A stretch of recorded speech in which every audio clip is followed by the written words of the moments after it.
तुम फिर भी ऐसा करती?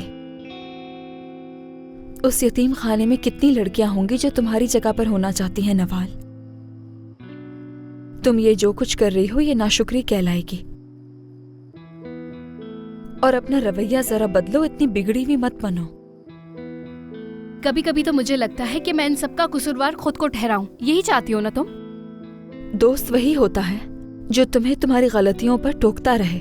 और अगर तुम्हें ऐसी दोस्त चाहिए जो तुम्हारी गलतियों पर तालियां बजाती रहे तो मुझे बता दो, मैं चली जाती हूँ। मेरा वो मतलब नहीं है, तुम जानती हो। मगर जब भी तुम मुझे इस तरह बोलती हो। ये मसाइल सिर्फ तुम्हारे नहीं हैं।